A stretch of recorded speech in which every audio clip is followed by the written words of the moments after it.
Everyone, তো আমি আজকে রুই মাছ কাটা বানাবো সবজি দিয়ে।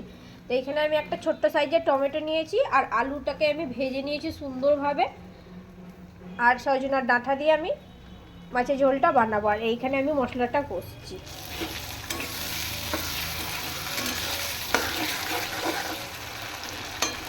মশলাটা আমার কষা হয়ে গেছে, আমি যা যাবতীয় লাগে সব দিয়ে দিয়েছি মশলার মধ্যে।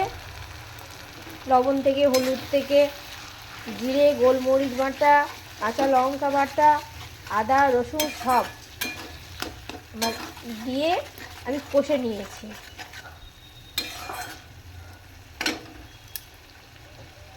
তারপরে আমি দিয়ে দিলাম টমেটোটা। এবার টমেটোটাকে আমি কষে নেব।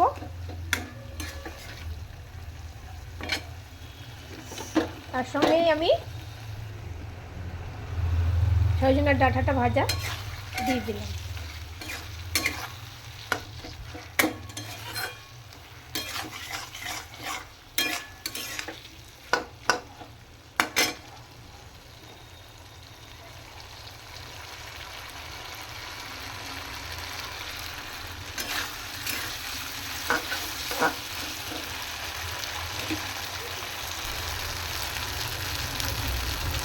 এবার আমি দিয়ে দেব ভাজা আলুটা।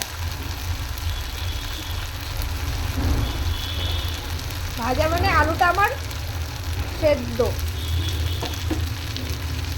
এমন করে তেলে ভেজেছি, আলু হয়ে গেছে সেদ্ধ।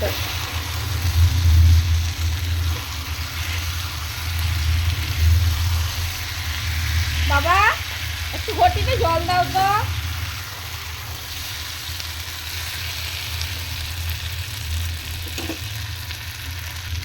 দেখো গাইস, আমার বাবা জলটা ঢেলে দিচ্ছে।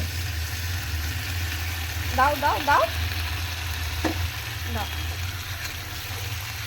আবার হাতে মোবাইল, এক হাতে মোবাইল এক হাতে খুন্তি।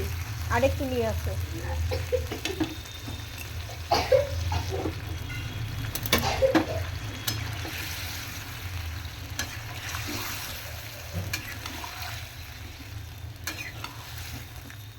সামান্য একটু, বাস বাস হয়ে গেছে।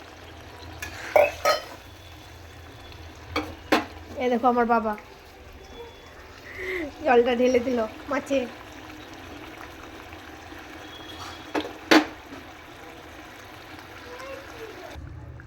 এবার আমি দিয়ে দেবো একটু ঢাকা।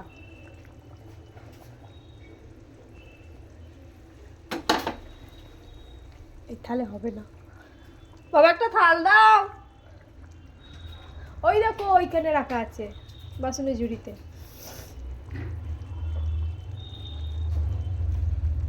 তাহলে আমার এই ডাঁটাগুলো সিজবে না ঢাকা না দিলে। এই দেখো বাবার ছোট্ট ছোট্ট হাতে ঢাকা পড়ে গেল। এবার আমি ঢাকনাটা খুলে নেব। 5 মিনিট হয়ে গেল, এবার আমি ঢাকনাটা খুলে নেব।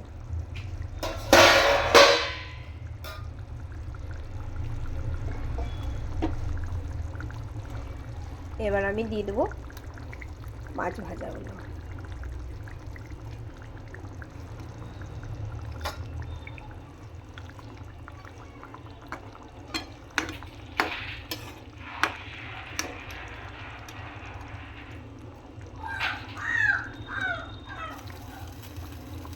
আবারও আমি 3 মিনিট ঢেকে দেবো।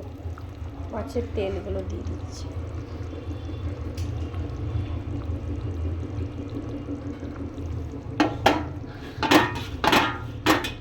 মাছ ভাজা ছিল, তেলগুলো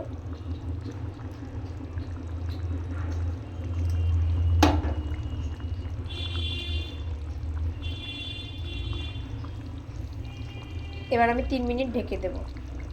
এই থালটা দিয়েই ঢাকবো, এই মাছের থালটা দিয়ে।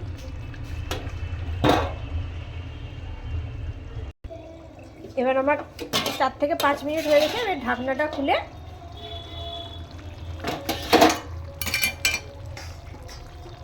এর মধ্যে দিয়ে দেবো ধনেপাতা কুচি।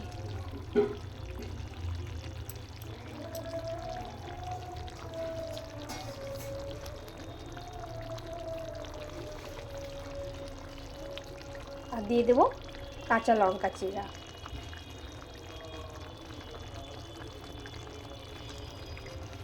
আর এবার আমি গ্যাসটাকে বন্ধ করে দেব।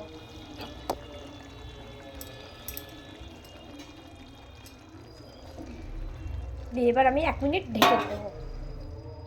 চলো এবার আমি ঢাকনাটা খুলে দেখাই সবজি দিয়ে আমার মাছের ঝোলটা কেমন হয়েছে।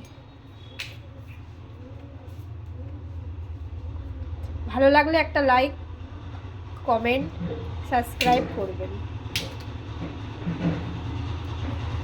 Thank you. সবাই ভালো থাকুন, সুস্থ থাকুন। আজকের মতন এই পর্যন্তই, টাটা।